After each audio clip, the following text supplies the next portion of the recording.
Hello friends, good morning. मैं अखिलेश तिवारी इस नए वीडियो के साथ आपके सामने एक बार फिर से उपस्थित हूँ।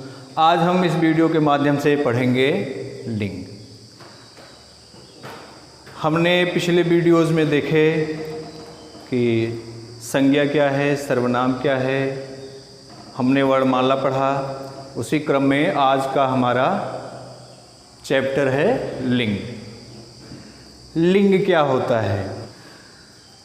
शब्द के जिस रूप से किसी के पुरुष होने या स्त्री होने, पुरुष जात के होने या स्त्री जात के होने का बोध होता है उसे लिंग कहते हैं। किसे कहते हैं? लिंग। शब्द के जिस रूप से किसी के पुरुष या स्त्री जात के होने का बोध होता है उसे लिंग कहते हैं। ठीक, आइए हम देखते हैं लिंग के भेद। लिंग के दो भेद होते हैं, जैसा कि यहाँ आप देख पा रहे होंगे। एक होता है पुल्लिंग और दूसरा होता है स्त्रीलिंग। पुल्लिंग और स्त्रीलिंग। हिंदी में लिंग के दो भेद होते हैं, पुल्लिंग और स्त्रीलिंग। जबकि संस्कृत में लिंग के तीन भेद पाए जाते हैं, तीन भेद बताए गए हैं, पुल्लिंग, स्त्रीलिंग और नपुंसकलिंग। लेकिन हम यहाँ हिंदी पढ़ रहे हैं और हमको देखना है कि हिंदी में लिंग के कितने भेद होते हैं। हिंदी में लिंग के दो भेद होते हैं, पहला पुल्लिंग और दूसरा स्त्रीलिंग। तो पुल्लिंग क्या होता है, आइए हम इसके बारे में जानते हैं। पुल्लिंग क्या है? पुल्लिंग जिस शब्द से पुरुष जात के होने का बोध होता है उसे पुल्लिंग कहते हैं। जिस शब्द के द्वारा किसी के पुरुष जात के होने का बोध होता है उसे पुल्लिंग कहते हैं। या हम इस तरह कह सकते हैं कि शब्द के जिस रूप से पुरुष का बोध होता है उसे पुल्लिंग कहते हैं। शब्द के जिस रूप से पुरुष का बोध होता है उसे पुल्लिंग कहते हैं। जैसे लड़का, पिता, बंदर आदि शब्द जो हैं पुल्लिंग हैं। क्यों? क्योंकि इनके नाम से पुरुष जात का बोध हो रहा है, पुरुष जात के होने का बोध हो रहा है, इसलिए यह पुल्लिंग है। उसी तरह स्त्रीलिंग है। शब्द के जिस रूप से स्त्री जात का बोध हो या स्त्री होने का बोध हो उसको स्त्रीलिंग कहते हैं। जैसे राधा, लड़की, अध्यापिका आदि। अब हमको पता चल गया कि पुल्लिंग क्या होता है, स्त्रीलिंग क्या होता है। अब इसमें एक चीज़ आता है कि हम कैसे यह पता करेंगे कि यह पुल्लिंग है और कैसे पता करेंगे यह स्त्रीलिंग है। मतलब पुल्लिंग और स्त्रीलिंग की पहचान हम कैसे करेंगे। पुल्लिंग और स्त्रीलिंग की पहचान के कुछ हम आपको नियम बता रहे हैं जिसके द्वारा हम पहचान सकते हैं कि पुल्लिंग क्या है और स्त्रीलिंग क्या है।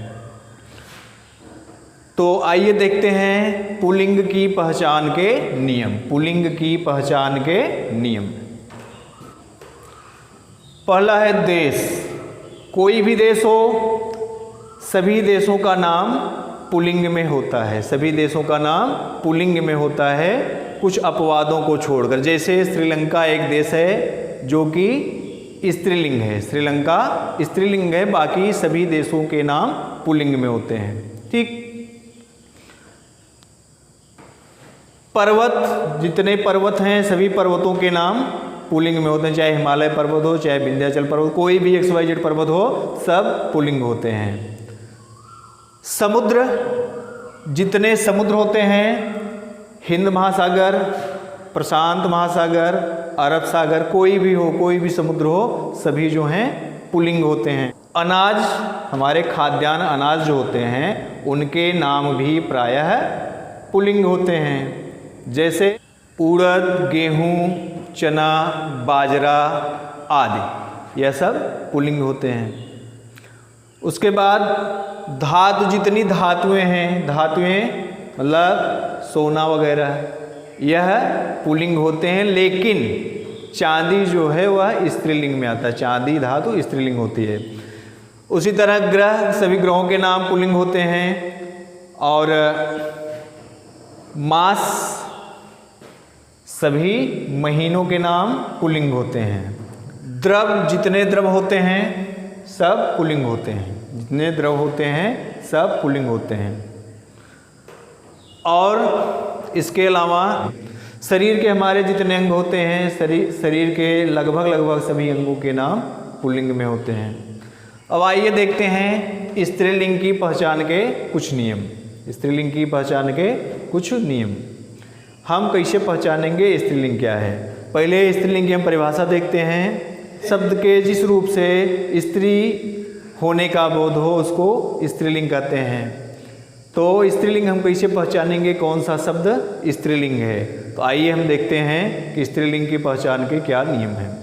आवट, पहला शब्द है आवट। जिन शब्दों के अंत में यह शब्द जुड़ा होता है, जिन शब्दों के साथ यह शब्द जुड़ा होता है वह स्त्रीलिंग होते हैं। आवट शब्द जिन भी शब्दों के साथ जुड़ा होता है वे सारे शब्द स्त्रीलिंग कहे जाते हैं। आहट, दूसरा शब्द है आहट। जिन शब्दों के साथ आहट शब्द मतलब प्रत्यय, आहट प्रत्यय जुड़ा होता है वे सारे शब्द स्त्रीलिंग होते हैं। ईया, उसी तरह ईया प्रत्यय जिन भी शब्दों के साथ जुड़ा होता है वे सारे शब्द क्या होते हैं, स्त्रीलिंग होते हैं। जैसे बुढ़िया, कुटिया आदि। उसी तरह ता, जिस शब्द के साथ अंत में ता जुड़ा होता है, ता प्रत्यय जुड़ा होता है वे सब स्त्रीलिंग होते हैं। उसके बाद है आई, जिन शब्दों के साथ आई जुड़ा होता है वे सब स्त्रीलिंग कहे जाते हैं। लिखाई, पढ़ाई, बुनाई, सिलाई आदि शब्द स्त्रीलिंग शब्द कहे जाते हैं। नी, उसी तरह जिन शब्दों के अंत में नी प्रत्यय जुड़ा होता है वे सब स्त्रीलिंग शब्द कहे जाते हैं। जैसे करनी, ओढ़नी, चलनी आदि। इमा शब्द, जिन शब्दों के साथ यह इमा शब्द जुड़ा होता है, जिन शब्दों के लास्ट में इमा शब्द जुड़ा होता है वे सारे शब्द स्त्रीलिंग में होते हैं। जैसे गरिमा, लघिमा, महिमा आदि। सभी नदियों के नाम जो हैं स्त्रीलिंग में होते हैं। जितनी झीलें हैं सबके नाम स्त्रीलिंग होते हैं। इसी तरह और भी नियम आपकी पुस्तक में दिए गए हैं और आप उनको पढ़ना, समझना। जो न समझ में आए उसको हमको कमेंट के माध्यम से पूछना, हम उसका आपको उत्तर कमेंट के माध्यम से वीडियो में देंगे। ठीक है।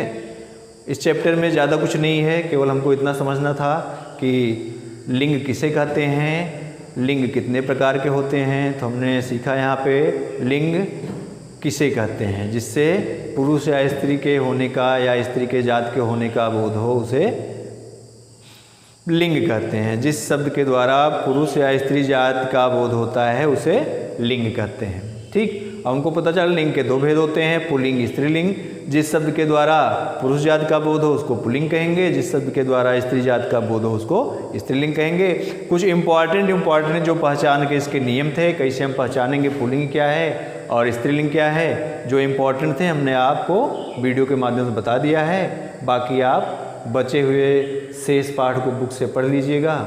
जो न समझ में आए फिर हमसे पूछिएगा, फिर हम उसको आपको आगे बताएंगे। ठीक है मित्रों, चलिए फिर मिलते हैं अगले वीडियो में। Thank you.